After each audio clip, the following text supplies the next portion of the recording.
this. I just wanted to bring it.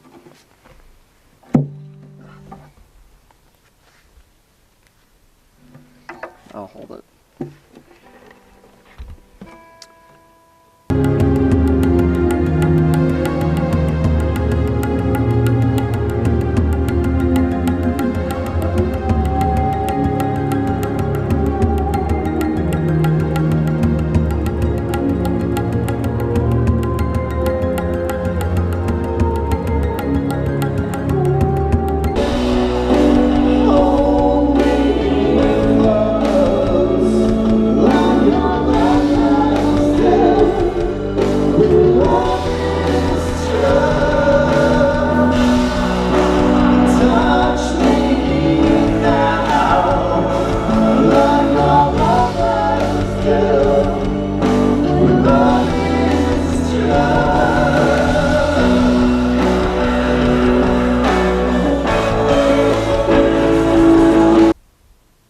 The future of every new artist or musician is not looking good. I mean, there pretty much is no music industry anymore. You know, I've been doing this for, you know, over 10 years straight. And I'm still, you know, I'm still struggling. I'm not rich. Everything I do, you know, costs a lot of money.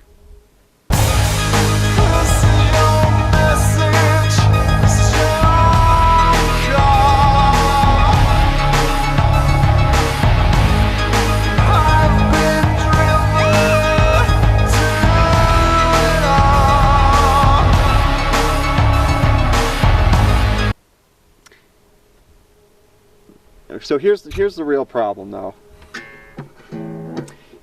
The real problem lies in I think maybe technology, more so the use of it, and how there's now, well, there always has been a sea of mediocrity, but even more so these days.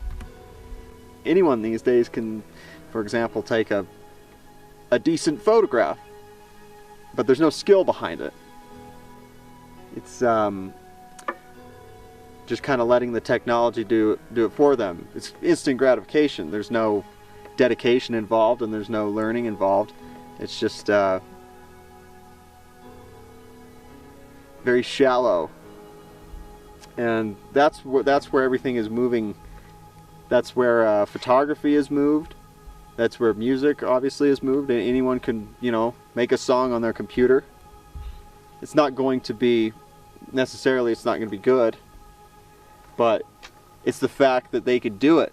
So there's now just a sea of mediocrity where the real artists, I consider myself in that category of a real artist, because I put in the time and tried to, you know, really work on my craft. So this sea, it's as if myself and all the other artists that are, you know, like me, we're drowning underneath this sea of mediocrity. It's like the mainstream, and like people don't know. People don't know. How could they know when that all they know is the mediocrity? It's that's the norm. The norm is the mediocrity.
interesting to see what the next even 10 years will look like in the world of music.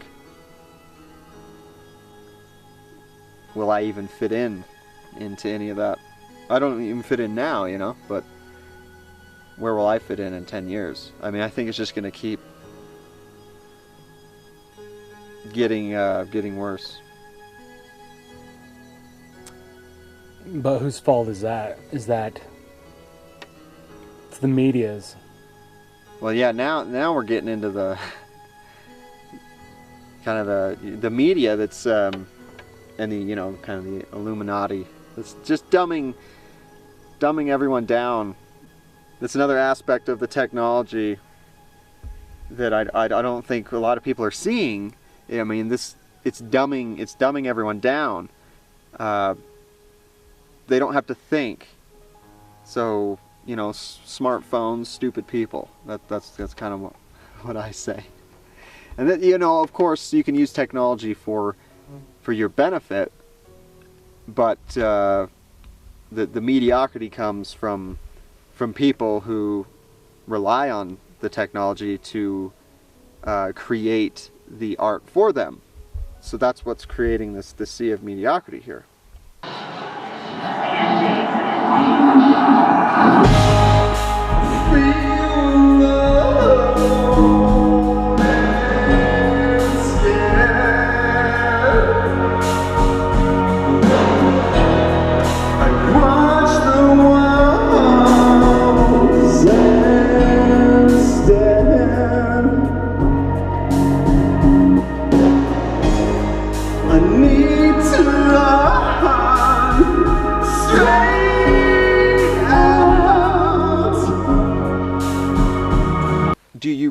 Do you really think that there's going to be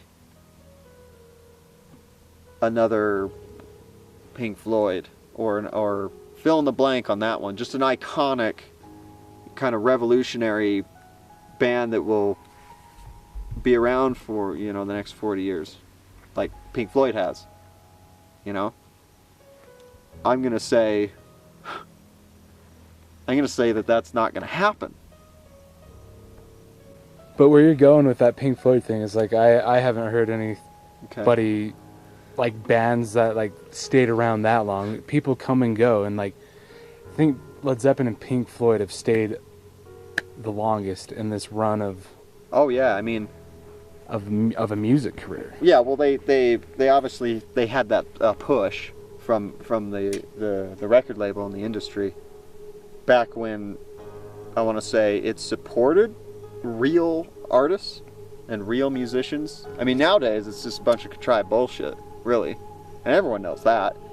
And I'm talking about the top 40. If you want to find anything good, there's not like good rock and roll coming out anymore. Well, and if it is, it's contrived and it's, you know, been done a million times, and there's nothing new about it. It's very sterile.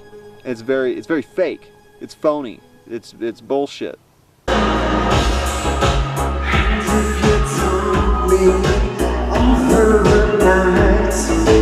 I will die right inside. And if you love me, oh so sweet, I will fall right at your feet. It's destiny, wants my heart to serve the blood and kill me out. Dying of my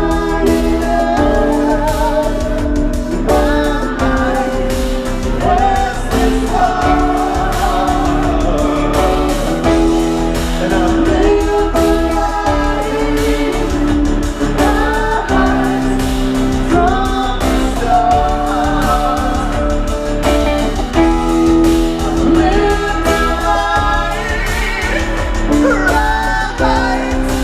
from the start. But what I was saying, if you want to find real artists, people who really are doing it because that's what's within. That's them. They're expressing themselves. You're gonna have to find it in the underground and in little like niches and stuff, like, you know. I mean, don't get me started on America and you know what people are listening to on the radio and what the new generation is kind of growing up with and what they're into, and it's just it makes me sick. It's so sad. It's so sad.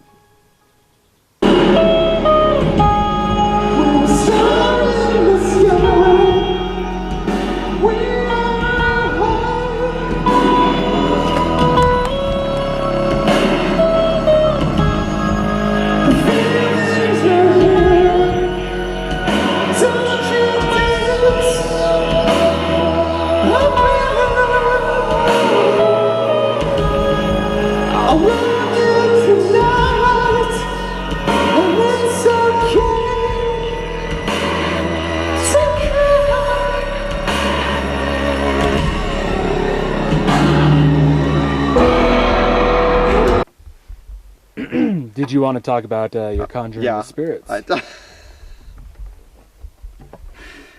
Oh my God.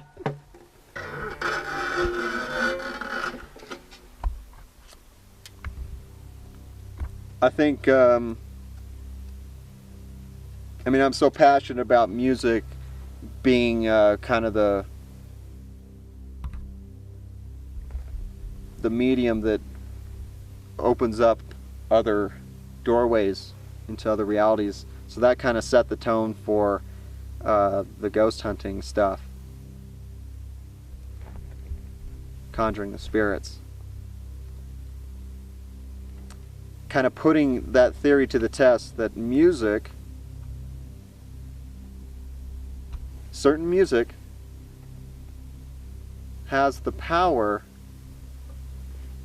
to open doors into other realms and dimensions, realities, whatever you want to call them. Certain music applied to certain locations here on this earth has the power to do that. And that's pretty much how Conjuring the Spirits was born, kind of with that mentality there.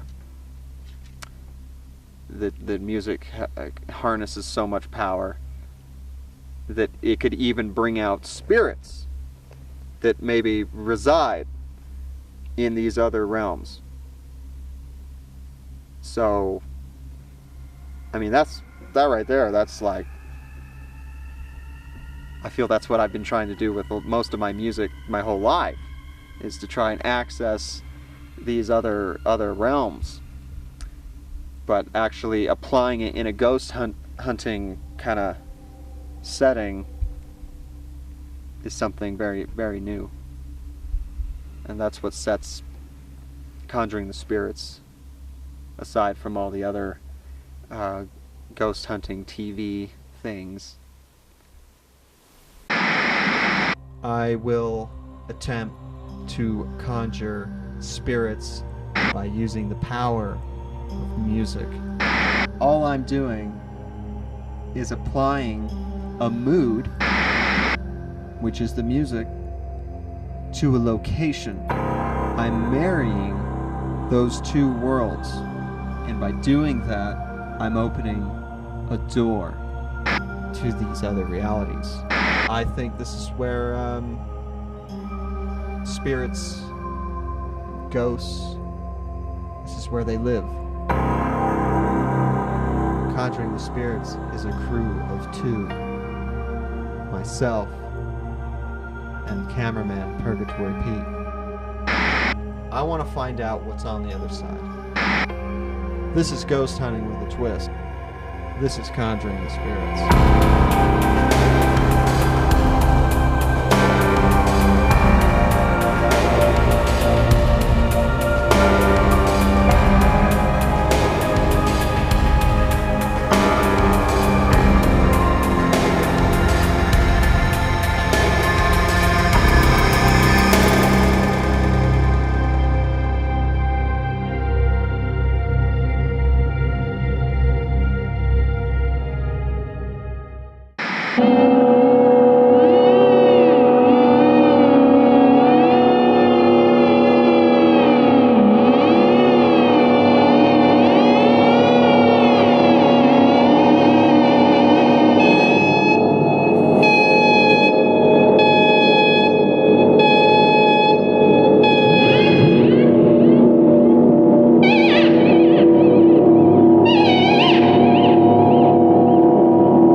really not even ghost hunting, if you think about it. It's realm hunting. It's dimension hunting. Whatever the music is conjuring, could we even call that a ghost or a spirit? I don't know.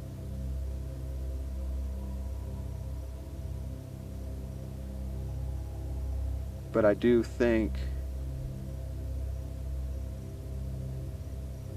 where there's darkness, where darkness resides is where true beauty is. If that makes sense. Does that make sense? So if you go into a location that's had like a kind of a crazy history, that kind of harnesses a dark energy, a lot of people wouldn't think to go there and look for true beauty, when that's actually, I mean, I've experienced this. That's where it is.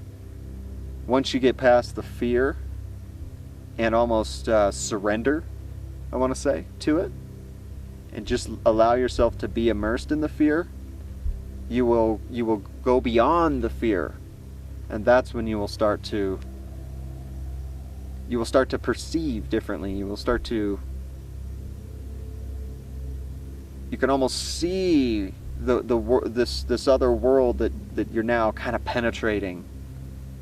So the further you can go, the further you can detach certain meanings with your mind and things like that, the further you can go down into the darkness. But as you go into the darkness, it's like the white light comes. It's just the idea that within darkness there is light, and there's other possibilities and realms and things like that.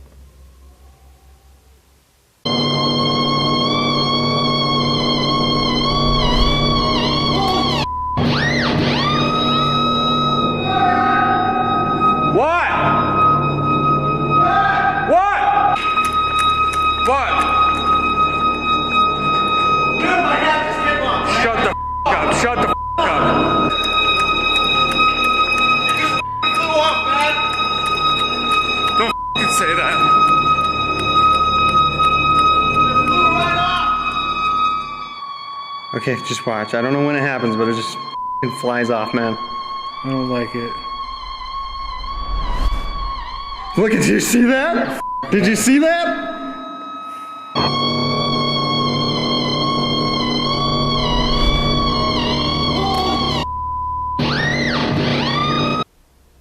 There's portals out here into other realms over here. Certain music applied to this landscape has the power to transport.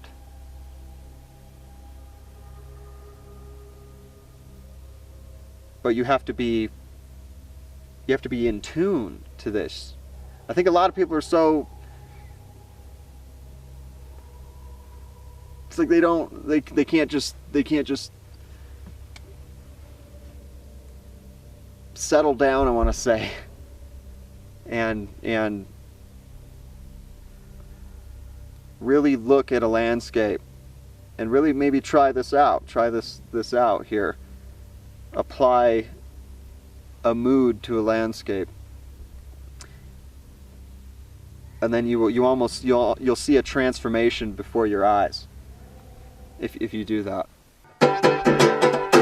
So what I want to do right now is I want, whoever's watching this, I want you just to look out here, and right now music's going to start. It's going to turn up slowly, and just meditate.